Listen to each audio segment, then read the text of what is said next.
Buenas noches tengan todos. Es para mí un gusto, un privilegio poder nuevamente conectarme con ustedes a través de este medio y también animarles a que den seguimiento a estos estudios que vamos a estar teniendo acerca de la persona de nuestro Señor Jesucristo estos días sábados. Espero que sea de bendición para ustedes y vamos a orar para comenzar y espero que la gracia del Señor sea con ustedes. Oramos. Dios Padre, te damos las gracias por esta hora, por tu bendición, por el amor con que nos has amado, Señor. Porque tú, Padre, nos has llamado para hacer un ministerio, Señor, y estamos cumpliendo con ese mandato, con esa orden que tú nos has dado, Padre, de poder llevar la verdad de tu evangelio, Señor, hasta donde podamos llevarlo, Padre. En esta noche te pedimos, Padre, que todos los hermanos y hermanas, amigos, que se conecten a través de Facebook Live o otro medio, Padre, puedan ser bendecidos por tu palabra. Enséñanos, Señor, instrúyenos, Padre, ya que necesitamos tu instrucción. Muchas gracias, Señor, te damos esta noche y nos encomendamos en tus manos, Padre. Amén. Antes de comenzar con la clase, quiero decirles que si tienen alguna pregunta o hacer algún comentario, pueden hacerlo. Esmeralda estará en la computadora contestando las haciéndome las preguntas que ustedes posteen, y de esta manera yo trataré de dar respuesta a sus inquietudes. Si acaso no tengo la respuesta en este momento, pues la dejamos pendiente y el próximo sábado, cuando nos conectemos por este medio, entonces podemos hablar de las preguntas que quedan pendientes. Pero esta noche yo quiero que pensemos en un tema muy importante. El tema es cómo conocer a Jesús. Este es el tema que tenemos, cómo conocerlo. Entonces vamos a leer unos versículos de la palabra del Señor para introducirnos a este estudio. Lo encontramos en el capítulo 24 del Evangelio de Lucas, del verso 36 al verso 39 vamos a leer y estaremos meditando en esta porción de la Escritura. Dice la palabra del Señor: mientras ellos aún hablaban de estas cosas, Jesús se puso en medio de ellos y les dijo: paz a vosotros. Entonces, espantados y atemorizados, pensaban que veían espíritu. Pero él les dijo: ¿por qué estáis turbados y vienen a vuestros corazones estos pensamientos?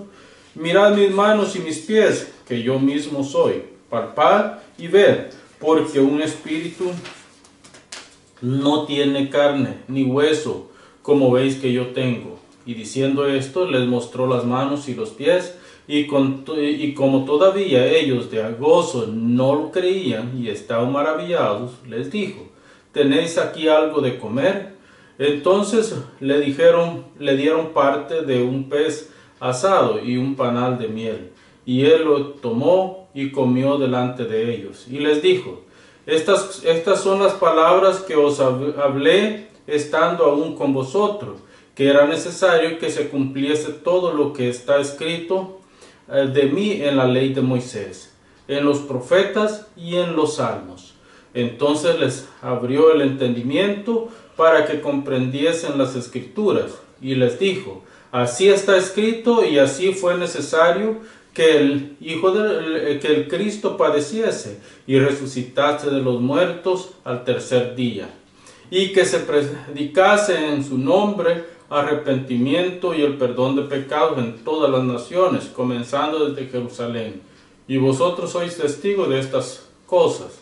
He aquí yo enviaré la promesa de mi Padre sobre vosotros, pero quedaos vosotros en la ciudad de Jerusalén hasta que seáis investidos de poder desde lo alto.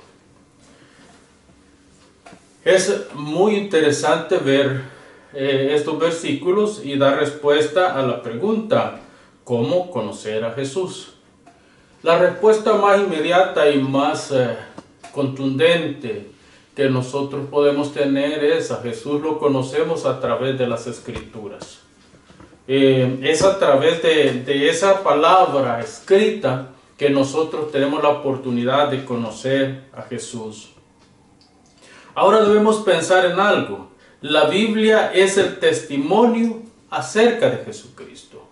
Desde Génesis hasta Apocalipsis no se habla de otra persona más que del Señor Jesucristo en las Sagradas Escrituras. Por ende, es importante que nosotros mantengamos esa visión de lo que es el Hijo de Dios, de cómo debemos caminar según Él nos lo ha ordenado. ¿Cuál es el testimonio entonces? Miren, hermanos, en la palabra de Dios tenemos suficiente evidencia para creer en Jesús como el Cristo, el Hijo de Dios. La palabra de Dios ha sido y será la única fuente que nos enseña acerca de Jesucristo. El Antiguo Testamento anuncia lo que el Mesías vendría a hacer para salvar al pueblo de Dios de sus pecados.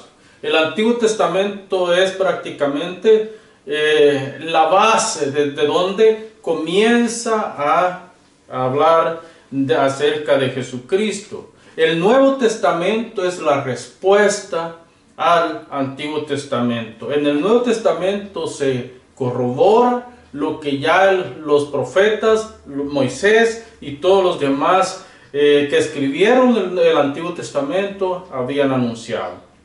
Entonces, todas las profecías están cumplidas en Cristo. Esa es la primera parte que el Señor nos asegura, que todo lo que se habló de Él en el Antiguo Testamento tiene su cumplimiento en el Nuevo Testamento. De esta manera, con seguridad podemos decir que la única manera para conocer a Cristo, el Salvador del pueblo del pacto, siempre ha sido a través de la revelación escrita. Siempre ha sido. El texto sagrado es lo único que Dios usa para darse a conocer.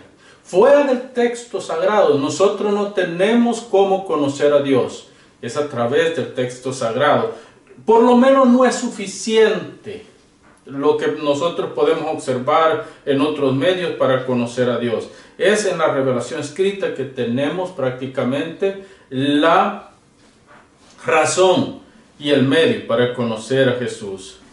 Ahora podemos hacernos la pregunta: ¿quién es Jesús? ¿Quién es Jesús entonces? Esta no es una simple pregunta retórica. Claro que no. Jesús es el Hijo de Dios. Esa es nuestra aseveración. Jesús es el Hijo de Dios, engendrado eternamente por el Padre, encarnado por obra del Espíritu Santo en la Virgen María, ofrecido una vez y para siempre para el perdón de los pecados de sus elegidos, y pronto regresará para juzgar a los vivos y a los muertos. Este pequeño credo es ampliamente soportado por la Biblia. Vuelvo y repito este credo. Dice: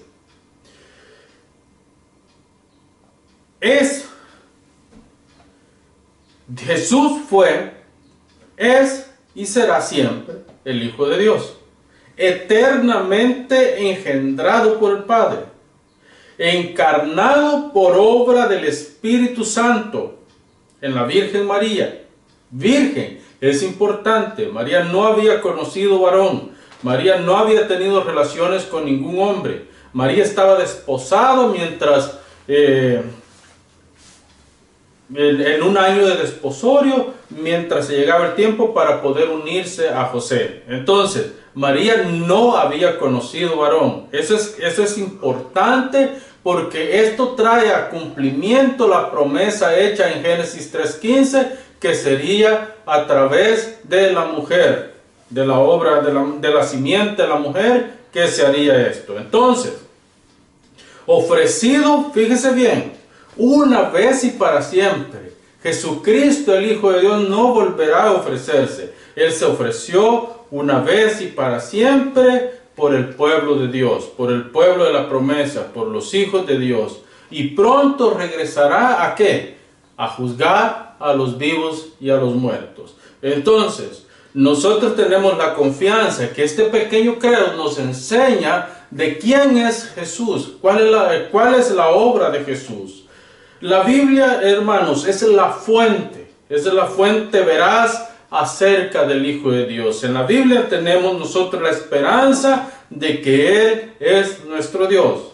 Todo lo que conocemos acerca de Dios viene de dos fuentes, y esto lo deja bien claro prácticamente el primer artículo de la Confesión Belga. La Confesión Belga nos habla de las dos revelaciones. Entonces tenemos dos revelaciones que nos hablan acerca de Jesús: la creación y la Biblia. En la creación también podemos hablar de la providencia de Dios, de cómo Dios se ha revelado a través de los acontecimientos que han sucedido en la historia desde que el mundo existe. La fe cristiana, hermanos, no es una fe ciega. La fe cristiana es una fe que está fundamentada en las Sagradas Escrituras. Lo que predicamos como cristianos tiene un solo fundamento. Lo que predicamos como cristianos no está basado en ideas humanas, está basado en una sola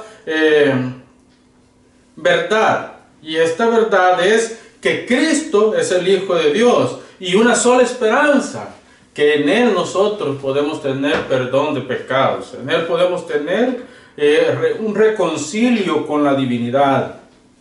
A través del Hijo nosotros hemos sido reconciliados con el Padre.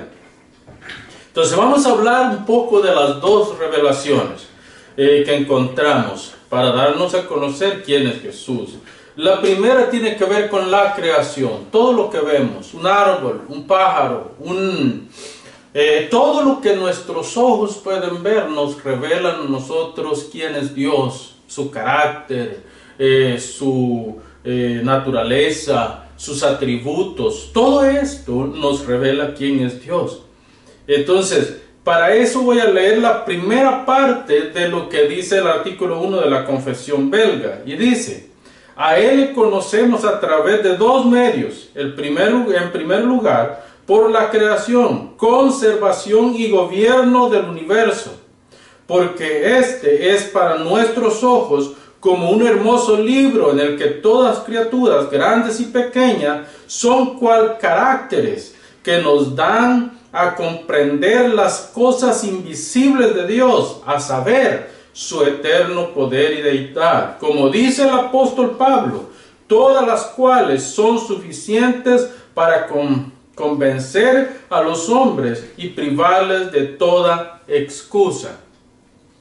El Salmo 19:1 nos habla de esta. De hecho, el Salmo 19 nos habla de las dos revelaciones, de la revelación especial y la revelación general. Pero vamos a ver el Salmo 19:1, donde específicamente el salmista nos está informando de quién es, de cómo Dios se ha revelado a través de la naturaleza. Y dice: los cielos cuentan la gloria de Dios, y el firmamento anuncia la obra de sus manos. Los cielos, esa expansión que nosotros vemos, ese cielo azul que nosotros vemos, ese es el primer cielo que está catalogado como el primer cielo, esa expansión que está entre la tierra y la atmósfera terrestre. Ese es el primer cielo, y todo lo que está encerrado en ese primer cielo revelan lo que Dios es, revelan su naturaleza.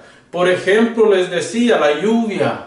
Por ejemplo, les decía, los caudales de los ríos, del mar, hablan de la grandeza de Dios y cómo Dios protege a su creación.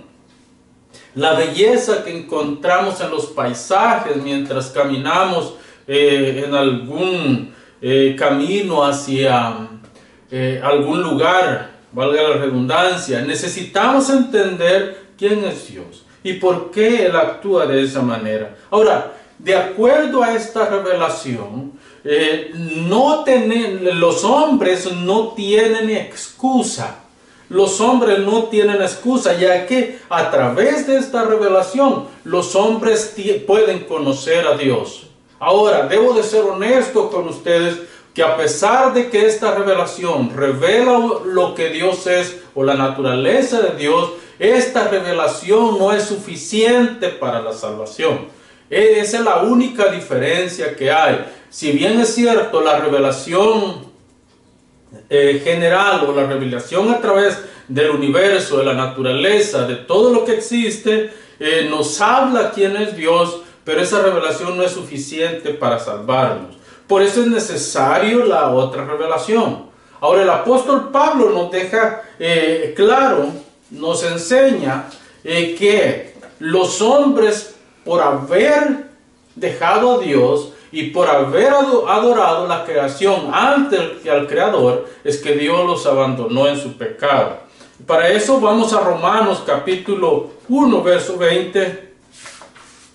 19 y 20, donde prácticamente Pablo nos está informando la razón por la que Dios abandonó a esta generación en pecado, lo abandonó prácticamente. Fíjese lo que dice el verso 19, porque lo que de Dios se conoce le es manifiesto, pues Dios se lo manifestó, porque las cosas invisibles de Él, su eterno poder y deidad, se hacen claramente visibles desde la creación del mundo, siendo entendidas por medio de las cosas hechas, de modo que no tienen excusa.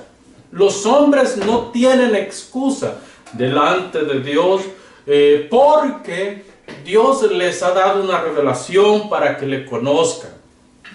Dios les ha dado la oportunidad de relacionarse con Él. Sin embargo, no se relacionan con Dios por egoísmo, por maldad, por perversidad, porque sus corazones están entenebrecidos. Por eso es que no se relacionan con Dios. Ahora vamos a ver un poco acerca de la revelación escrita. El mismo artículo de la Confesión Belga sigue diciendo, esta es la segunda parte del artículo de la Confesión Belga, y dice, en segundo lugar, Él se nos da a conocer aún más clara y perfectamente por su santa y divina palabra. Esto es, tanto como nos es necesario en esta vida para su honra y la salvación de los suyos. Yo creo que este es el meollo del asunto. Esta es la verdad más perfecta, la verdad más absoluta, la verdad más completa que nosotros necesitamos entender. Él se ha revelado por medio de las Escrituras. Nosotros tenemos la palabra de Dios.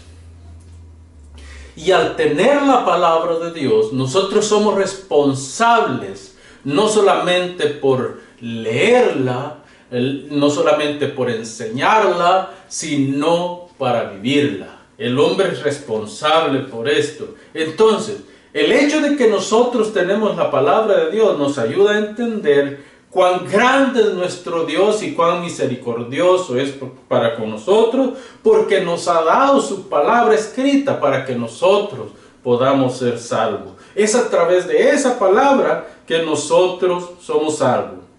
Entonces, hermano, la pregunta que podría surgir ahora es, ¿cómo sabemos que esta palabra es la verdad?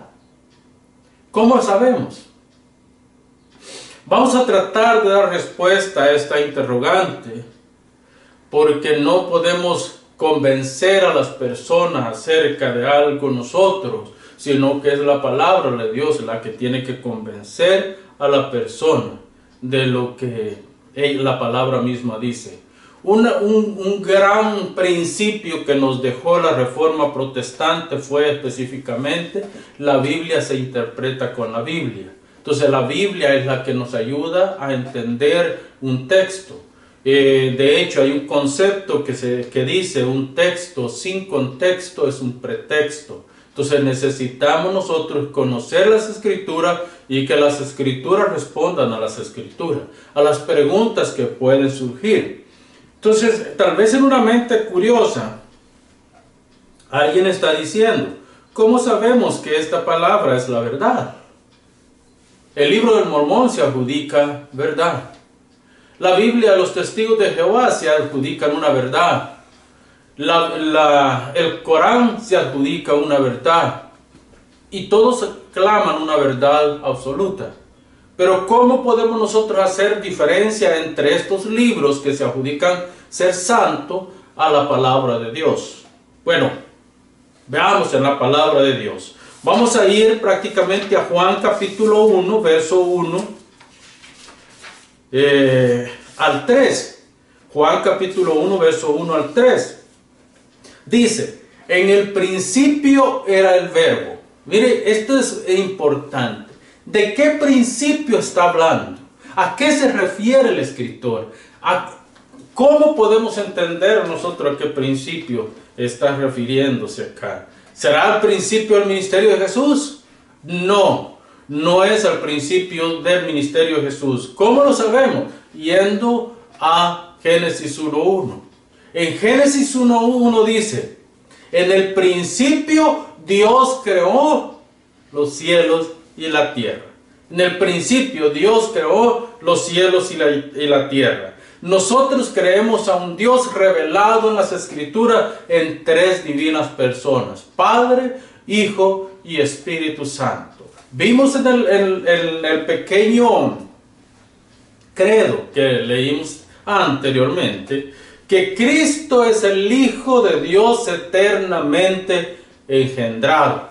Él es el Hijo de Dios. Entonces, si Él es el Hijo de Dios, nosotros debemos de entender que Cristo estaba presente cuando Dios estaba creando todas las cosas. De hecho, el mismo versículo de Juan nos dice, y el verbo era con Dios y el verbo era Dios. El verbo, palabra, acción, es algo que hace, que llama las cosas a la vida. Cuando Dios decía, hágase la luz, la palabra brotaba de la boca de Dios y era una palabra que llamaba a la vida, llamaba a la existencia, llamaba a las cosas a que fueran, a que las cosas vinieran a ser. Sabemos que todo lo creado fue creado de la nada.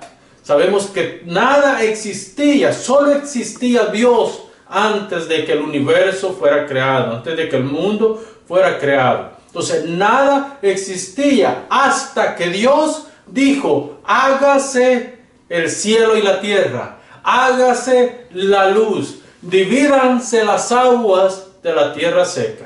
La palabra llamando a la existencia y llamando al orden.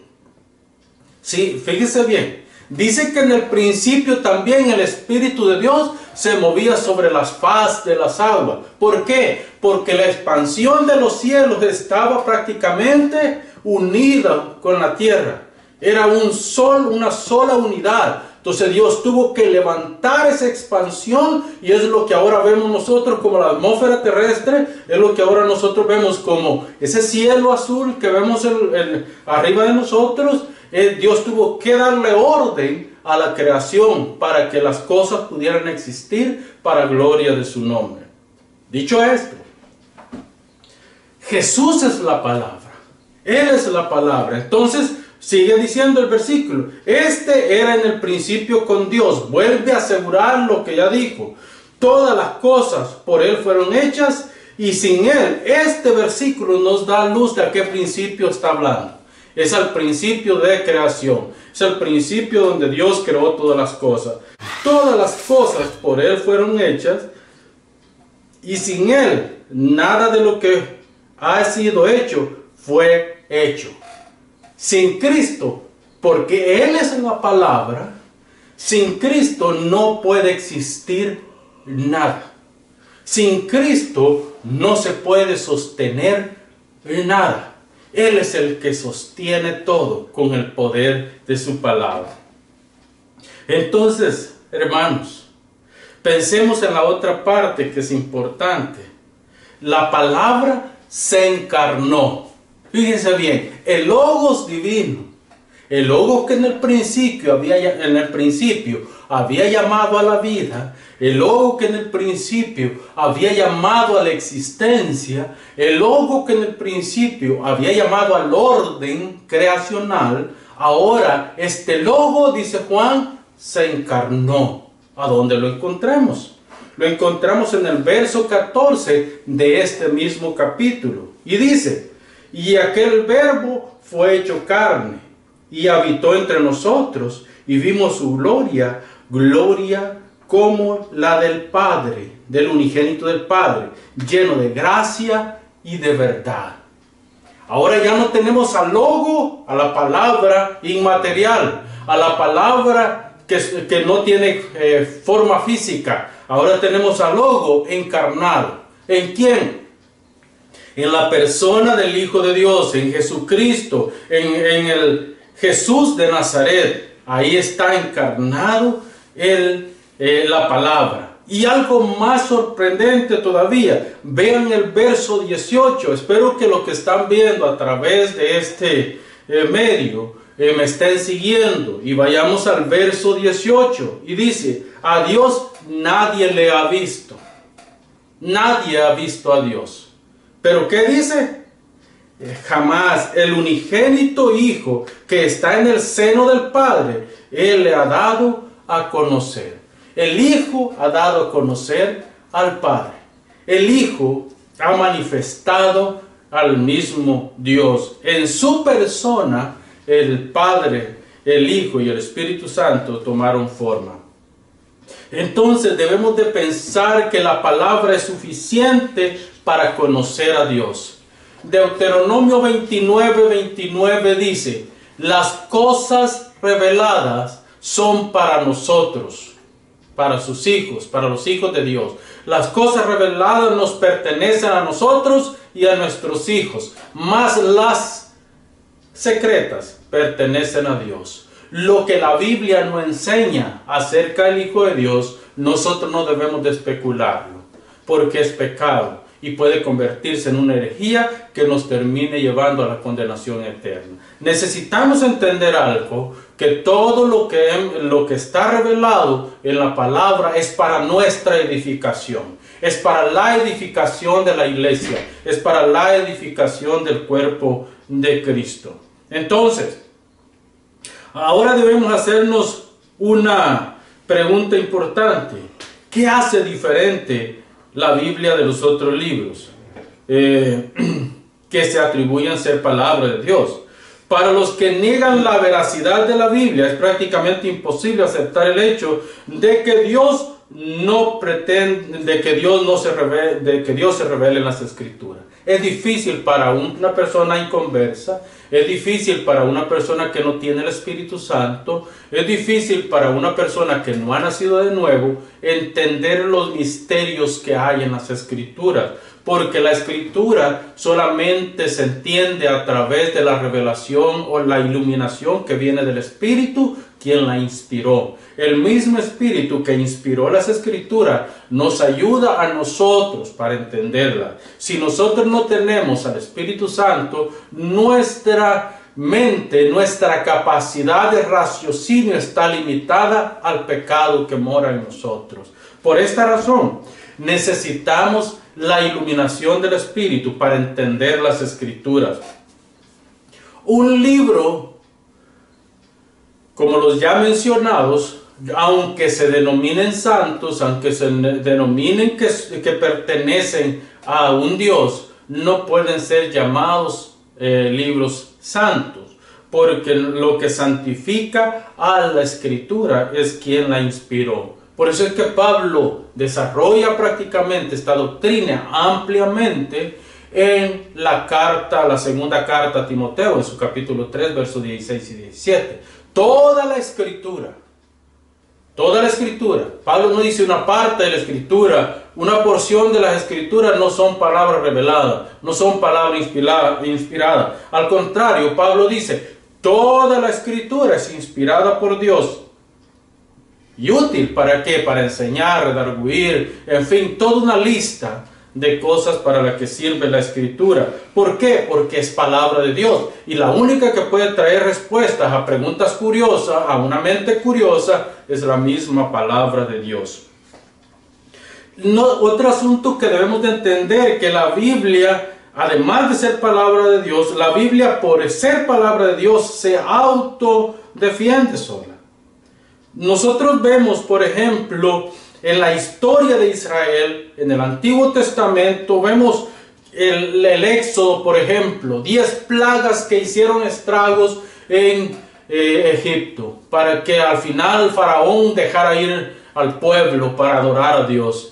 Vemos el paso del Mar Muerto, un paso que era peligroso. El mar podía prácticamente eliminar a los israelitas, así como lo hizo con los egipcios. Pero Dios milagrosamente abrió el mar para que pasaran ellos en seco. Vemos a un pueblo que en el desierto se queda sin agua y la fuente de vida es abierta. La fuente que simbolizaba o que tipificaba o que anunciaba, porque no solamente era un simbolismo, una tipología de Cristo, la fuente que salió de la roca de agua, esa fuente apuntaba a lo que Cristo haría, la fuente que abrieron en el costado de Cristo, esa fuente que ahora sigue brotando agua para vida eterna.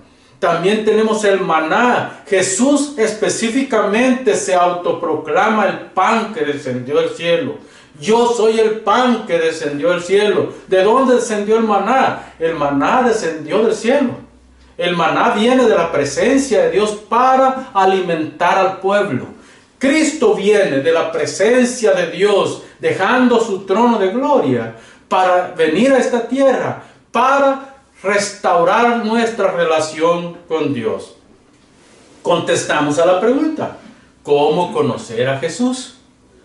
Conocemos a Jesús a través de la palabra revelada, a través de las Escrituras. Entonces, a lo largo y ancho del Antiguo Testamento, nosotros encontramos a Cristo revelado, Cristo manifestado, no por simple simbolismo o tipologías, sino por la revelación que hacen los profetas, por la revelación que hace la ley acerca de Cristo y por la revelación que hacen los libros históricos acerca de Cristo. Cristo es en el Antiguo Testamento. Gracias a Dios por ello. Así que con seguridad podemos afirmar que la Biblia está llena de hechos que la hacen veraz. La Biblia se contesta a sí misma. ¿Por qué creer en la Biblia entonces? Hay quien argumenta que los relatos acerca de Jesús son un mito. ¿Es confiable creer en la Biblia? Dice acerca de Jesús. Yo digo sí. Es un rotundo sí con letras mayúsculas. Sí es confiable creer en la Biblia como la revelación de Dios, como la palabra revelada. Jesús es la palabra revelada. ¿Cómo le contestaría a una persona usted que niegue la deidad de Cristo? ¿Cuál sería su respuesta a una persona que dice que Cristo no es Dios? Mire, hermanos, y esto es algo con lo que tenemos que enfrentarnos todos los días. Primero, debemos probar la suficiencia para negar la deidad de Cristo. Eso es lo primero que debemos de hacer. Probar la insuficiencia, el insuficiente relato histórico que hay para probar la deidad de Cristo. Así que si sigamos a los testigos oculares de Jesús, veamos en el Nuevo Testamento, una gran gama de testigos vio a Jesús resucitado, pudieron experimentar las cosas que Él hizo. El relato del Antiguo Testamento registra, prácticamente es un relato que se escribió en unos 40 años más o menos, especialmente los evangelios. Luego, evangelios y cartas. El único libro que nosotros encontramos que se tarda prácticamente hasta la última década del primer siglo es el Apocalipsis. Pero antes del año 80, antes posiblemente el año 70, Ya prácticamente el Nuevo Testamento, hablando de las cartas paulinas, las cartas generales y las cartas pastorales, habían sido escritas ya para el año 70 aproximadamente. Entonces estamos hablando de que antes del año 70 el 99% del Nuevo Testamento ya estaba escrito. Solamente faltaba el Apocalipsis para que se escribiera. Entonces el Apocalipsis viene mucho tiempo después de esto, cuando Juan fue llevado prácticamente desterrado hacia la isla de Patmos para que muriera, pero Dios utilizó todo lo que necesitaba utilizar para revelar el último libro que compone nuestro canon de las Sagradas Escrituras. Hermanos, para que algo sea tomado como leyenda tiene que pasar siglos. Pero acá nosotros en los escritos, por ejemplo, Marcos se cree que se escribió aproximadamente en el año 50 después de Cristo. Si eso es así, estamos hablando aproximadamente de 24 o 23 años después de Cristo. Póngale 25 años después de Cristo. Entonces mucha gente que había visto a Jesús, que había caminado con Él, estaba vivo todavía. Entonces era injusto y iba a ser prácticamente imposible que más de alguno no negara lo que Juan Marcos escribía del apóstol Pedro. Entonces necesitamos entender prácticamente de que Marcos es el primer libro del Nuevo Testamento que se escribe, o por lo menos de los evangelios, y luego Lucas se cree que aproximadamente unos 5 años después es escrito. Y así sucesivamente fueron llegando y se fueron redactando los libros. Hermano, esto es más, nosotros podemos decir, esto no tiene sentido. Imagínese usted que los escritores del Nuevo Testamento estuvieran apoyando la idea de un Jesús resucitado, de un Jesús o de un líder que los había llevado a un movimiento, pero que al terminar su época terminó siendo enterrado, sepultado, porque había sido asesinado. ¿Qué clase de líder? Es una persona que prácticamente abandona a sus seguidores porque no pudo cómo levantarse de la tumba. Lo que hace veraz el cristianismo y lo que hace único la historia de Jesús, la historia del Redentor, la historia del Mesías, es que en el Antiguo Testamento se había profetizado de la resurrección de Cristo. Y los escritores del Nuevo Testamento corroboran específicamente que esa resurrección se dio. Eso es lo que hace verídico el Evangelio. La alimentación de los 5,000, por ejemplo, que se narra en Mateo 6, 38, 44. Nosotros no podemos de ninguna manera pensar que esto es un mito, que esto es un engaño, porque fueron 5,000 personas las que fueron alimentadas por medio de 2 pececillos y 5 panes. 5,000 personas. O sea, no estamos hablando de 5 personas, estamos hablando de una gran multitud por la cual el Señor tuvo compasión, por la cual el Señor fue movido a misericordia, y terminó el Señor alimentando a estas 5,000 personas con 5 panes y 2 peces. Y lo más curioso del caso, lo más milagroso del caso, que le sobraron 12 cestas todavía. Todavía, dice el escritor bíblico, Marcos, dice que después de que alimentaron a esta multitud, todavía recogieron los discípulos 12 cestas. Hermanos, estos son hechos históricos. Estos son hechos que corroboran la deidad de Cristo, que corroboran quién es Cristo y por qué debemos conocerlo. Estos son hechos que nos instruyen a vivir una vida prácticamente en Dios. Los libros, hermanos, se definen, o de ficción, no son tan antiguos. Los libros de ficción son algo tan reciente, posiblemente tienen entre 300 y 400 años que se empezaron a escribir libros de ficción. En la antigüedad se escribían leyendas. En el tiempo antiguo eran leyendas, las escribían, pero las leyendas no tenían tanta información como tienen los evangelios, como tienen las cartas, ni mucho menos eran leyendas doctrinales, eran documentos que enseñaban doctrina. Eran simples documentos. Sin embargo, nosotros en los evangelios encontramos plasmada la más pura cristología.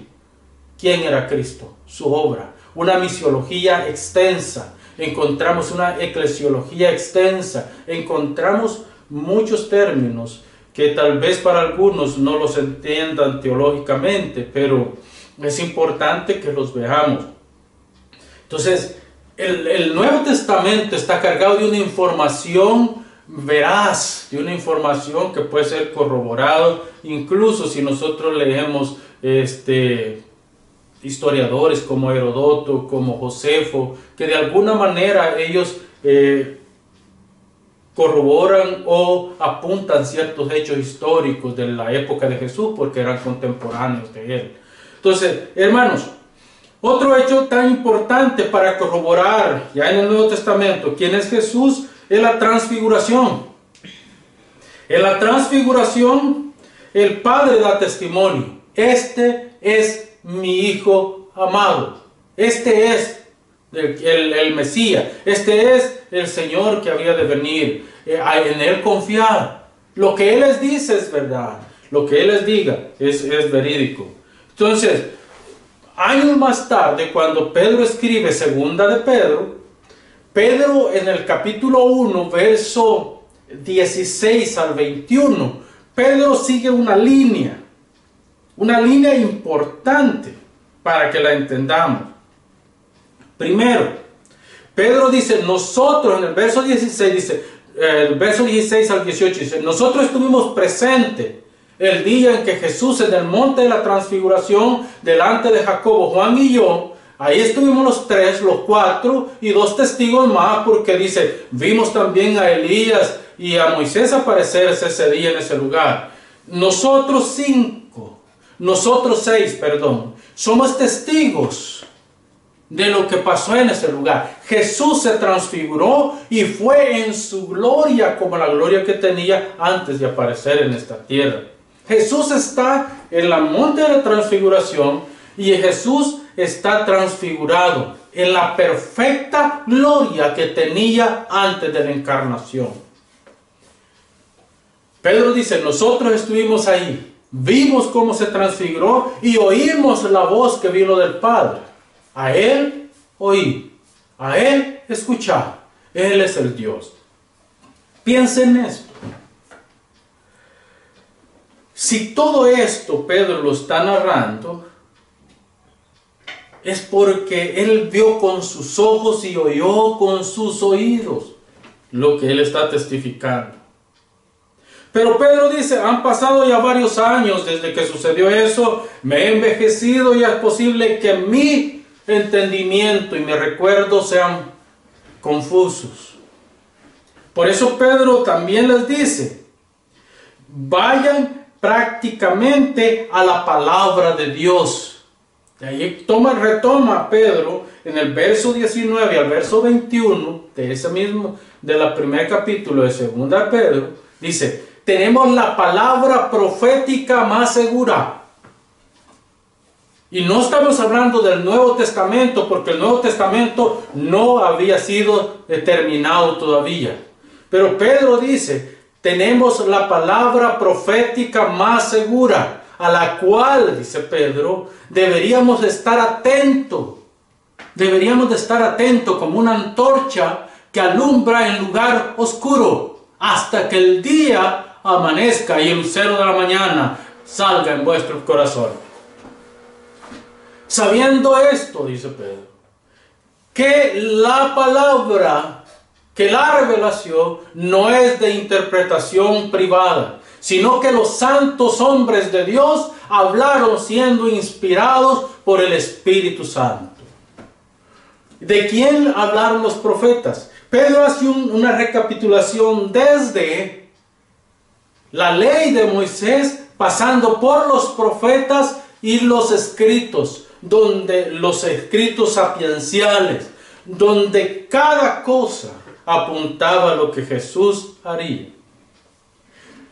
Pensando en eso, me gusta lo que Martín Lutero dice acerca de los salmos. Ya ustedes saben, Martín Lutero, antes del gran descubrimiento en Romanos, él estuvo enseñando en la Universidad de Wittenberg acerca de los salmos. Y él aceptó un estudio de los salmos. Y Martín Lutero dice, no hay salmos en donde yo no encuentre a Cristo revelado. Para Lutero tomó tanto sentido los salmos, que se da cuenta que hay una cristología profunda en los salmos. Y yo creo que tenía una gran razón Martín Lutero con eso.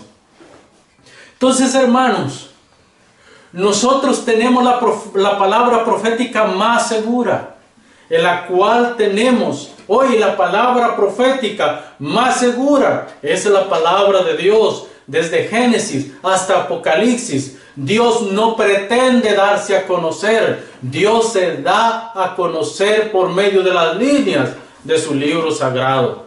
Es la historia de redención, es la historia acerca del sacrificio del único Hijo de Dios, es la historia acerca del pueblo de la promesa que necesita ser alcanzado por Dios.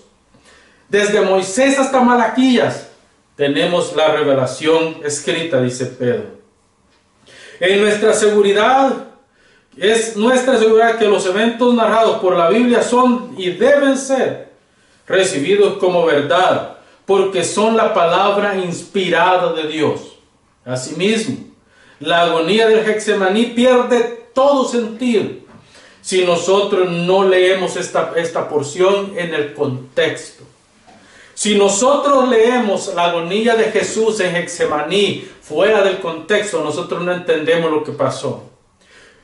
El doctor Lucas, como médico, como científico, él se encarga, cosa que no hacen los otros evangelistas, en registrar el hecho que de Jesús, del cuerpo de Jesús, de los poros de Jesús, empezó a brotar sangre mezclado con agua. Científicamente está comprobado que cuando una persona está expuesta a gran presión, entonces de su cuerpo, los vasos capilares que están entre los poros empiezan a romper y del cuerpo de esa persona empieza a brotar agua con sangre. Si nosotros no leemos desde el contexto de quién es el que está escribiendo esta parte, no lo podemos entender. ¿Por qué? Porque Lucas era médico y entendía los problemas que a veces tiene el cuerpo humano. Hermanos, el plan de redención.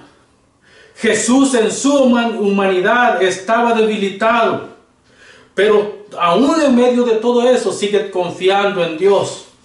Y dice, Señor, si quieres pasa de mí esta copa, pero que no se haga mi voluntad sino la tuya.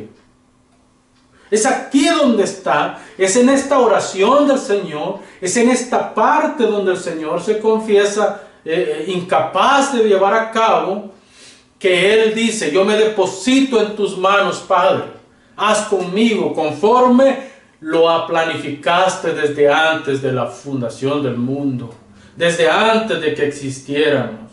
Hermanos, la Biblia es la revelación del plan de redención eternamente elaborado por el Padre.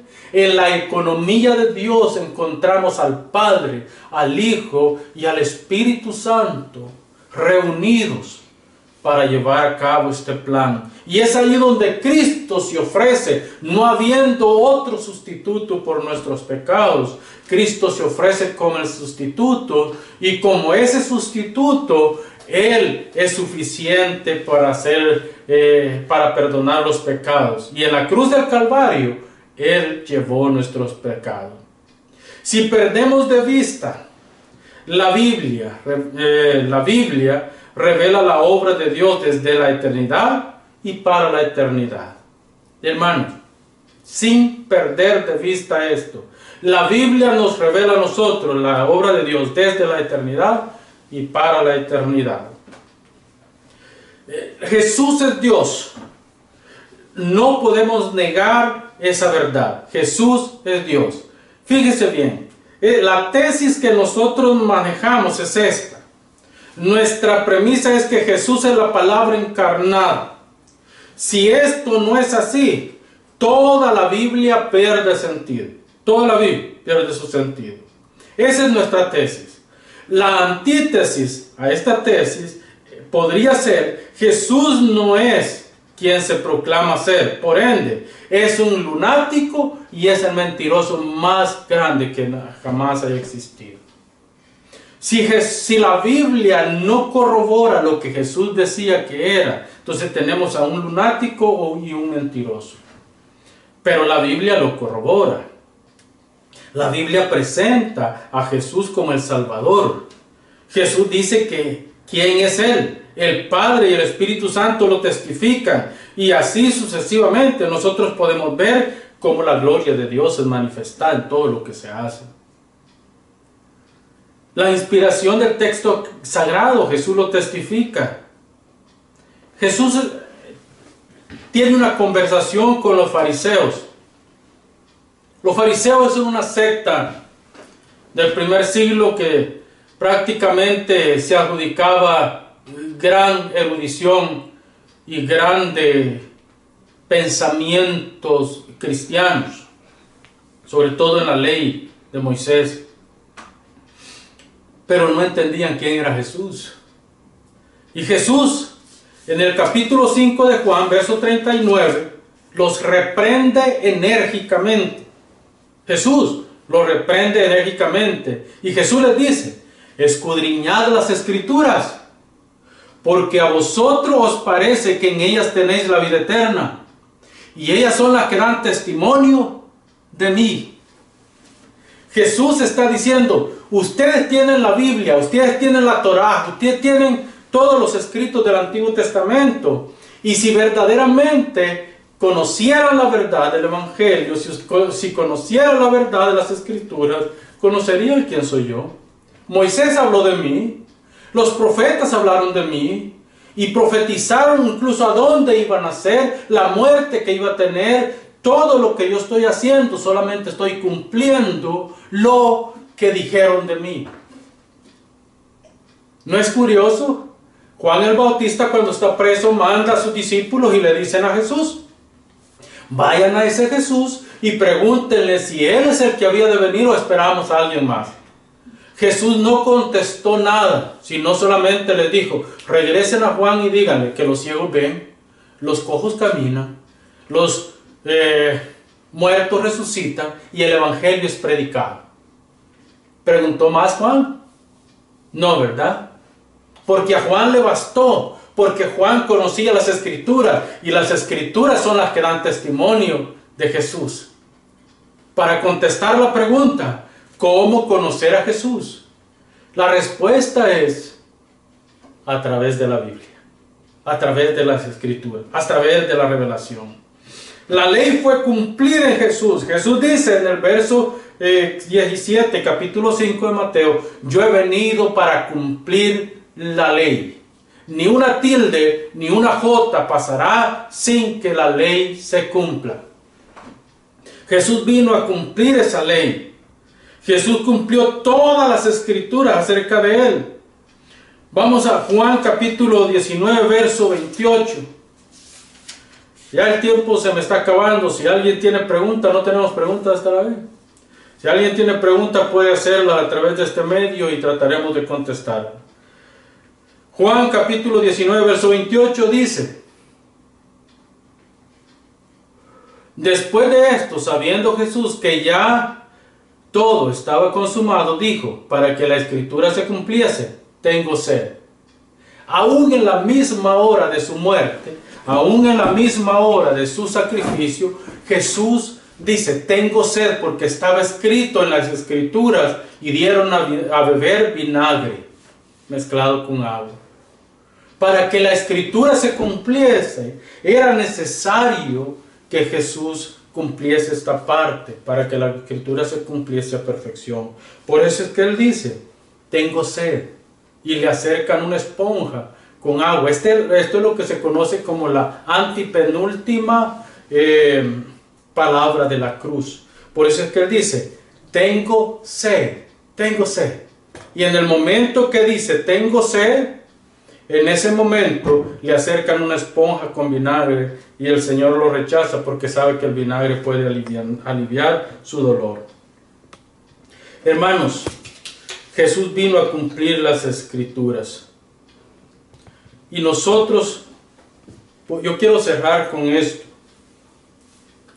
hablando de las dos naturalezas de Jesús marcadamente reveladas en las Escrituras.